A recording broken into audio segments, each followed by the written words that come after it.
Bonsoir à tous. Le pouvoir en parle au passé. Les médias du pouvoir ne les montrent plus à l'écran. Les Gilets jaunes seront massivement dans la rue, néanmoins, le 16 et 17 novembre prochain, pour le premier anniversaire du mouvement. Que peuvent-ils encore espérer après un an de soulèvement? Quelle est leur force de frappe véritable alors que la répression les prend à la gorge depuis plus d'un an? Une structuration du mouvement est-elle souhaitable et même envisageable? Pour en discuter ce soir à mes côtés, 4 acteurs du mouvement. Et tout d'abord, Nathanaël Rampf. Bonsoir. Bonsoir Aude. Nathanaël, vous êtes cofondateur du groupe La France en colère. Vous êtes gilet jaune de la première heure. Vous êtes éducateur spécialisé dans la région de Lille. Vous travaillez pour l'association Les Papillons Blancs de Roubaix-Tourcoing qui vient en aide aux parents en situation de handicap. Jérôme Rodriguez, bonsoir. Qu'on ne présente plus, gilet jaune de Tremblay en France. Vous avez été mutilé par les forces de l'ordre place de la Bastille lors de l'acte 11 des Gilets jaunes et vous êtes devenu en un an une des figures les plus écoutées du mouvement. Toria, bonsoir. Toria Akroum, vous êtes membre du collectif Gilets jaunes de Rungis. Vous êtes cheminote et mère de 3 enfants. Merci d'être avec nous ce soir. Et enfin, Richie Thibault. Richie, bonsoir. Vous êtes un tout jeune gilet jaune de 15 ans, vous êtes de la région de Bordeaux. Vous êtes impliqué dans le mouvement dès l'origine, sous forme de live très suivi. Et vous avez initié un certain nombre d'actions, notamment au nom des gens de la communauté du voyage. Merci d'être avec nous. Merci à vous. Je rappelle à tous ceux qui nous écoutent ce soir qu'un site vous permet d'ores et déjà de vous abonner et de nous financer. Il s'agit de qg.media. Vous pouvez y choisir dès aujourd'hui votre formule d'abonnement. C'est le geste essentiel à faire désormais pour nous soutenir. Plus tôt nous serons nombreux, plus vite nous retrouverons une voix. Jérôme Rodriguez. Vous avez fait un live au sujet de l'acte 53 après-demain, donc l'acte gilet jaune du premier anniversaire du soulèvement. Et vous avez dit la chose suivante. Il ne tient qu'à vous de faire en sorte que ce soit énorme, à vous de réécrire l'histoire d'il y a un an, à vous de vous rendre à Paris, à vous de vous rappeler ce week-end qui est notre ennemi. Est-ce que vous vous attendez à quelque chose de puissant les 16 et 17 novembre? J'avais surtout prononcé cette phrase suite à une interview où j'avais dit que ça allait être énorme et que beaucoup de retours en disant « oui, t'es qui pour savoir que ça va être énorme ?» Forcément, il n'en tient qu'à la responsabilité de chacun d'entre nous qui se sentent concernés par les revendications et par les manifestations qu'on a pu faire au cours de l'année, de faire en sorte que ce soit énorme. Si j'avais la parole de Dieu en disant que c'est énorme, il y aurait longtemps qu'on aurait fini le combat et qu'on serait à la maison. Donc je le réitère, c'est à l'ensemble des Gilets jaunes, autres citoyens aussi concernés par les revendications Gilets jaunes, de venir s'inscrire dans la manifestation de samedi prochain.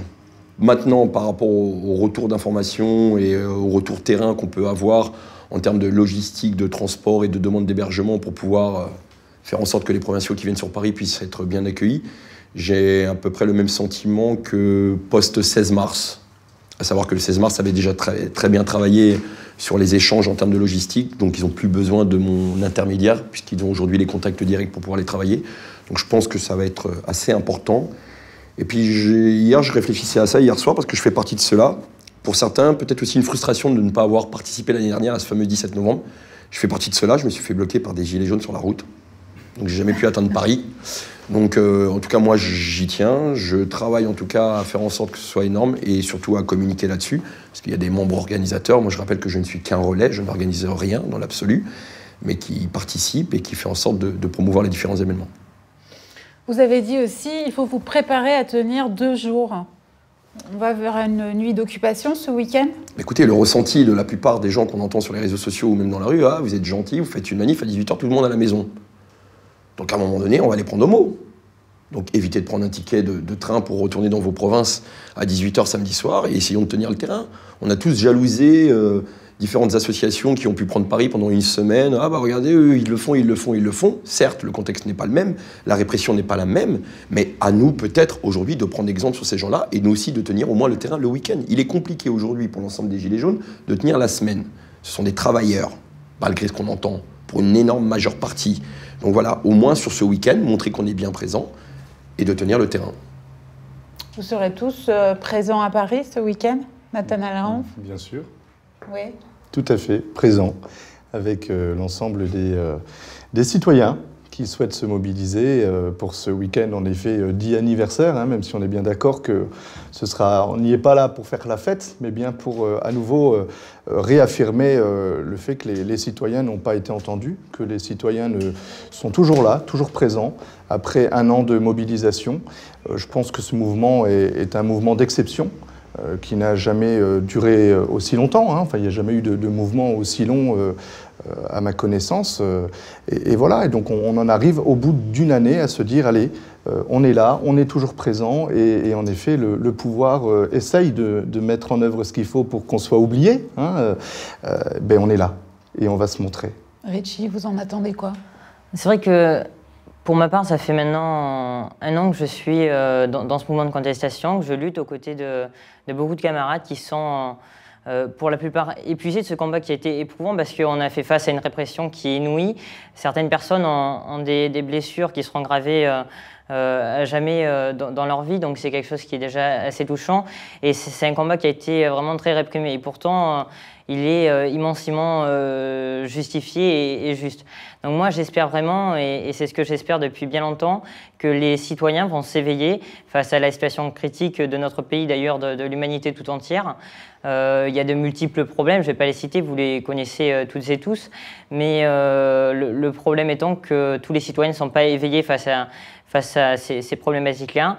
Donc il est notamment appréciable que des médias comme le vôtre, qui soient indépendants, relaient les informations. Ça contribue à cet éveil des consciences et j'espère que le plus de consciences possible seront éveillées et ensuite pourront se mobiliser parce que ce que l'on constate, c'est que les Français, pour le moment, ils sont dans leur petit confort que je pourrais dire bourgeois.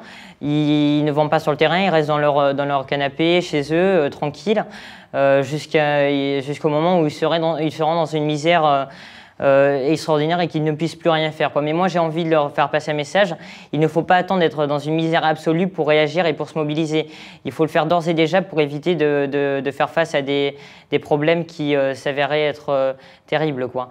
Donc voilà, moi, j'espère vraiment qu'il y aura une très forte mobilisation le 16 novembre, que ce soit en compagnie de jeunes, de personnes plus âgées, de personnes de tout horizon.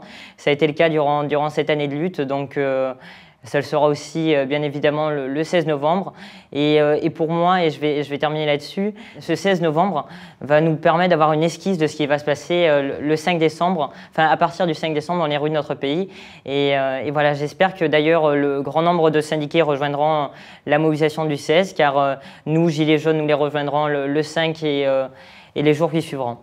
Soria, vous en attendez beaucoup de ce week-end qui vient? Oui, parce que ça sera en fait une première esquisse pour le 5 décembre dont parle Thibaut.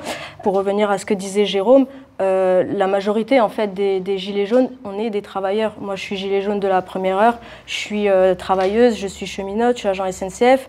Et ce qui nous manque en fait, et c'est ce qui a fait en fait que dans d'autres pays où la lutte en fait a commencé à avoir un impact en fait sur les gouvernements et à les bousculer, c'est quand en fait il y a eu la grève générale d'instaurer en fait dans ce mouvement.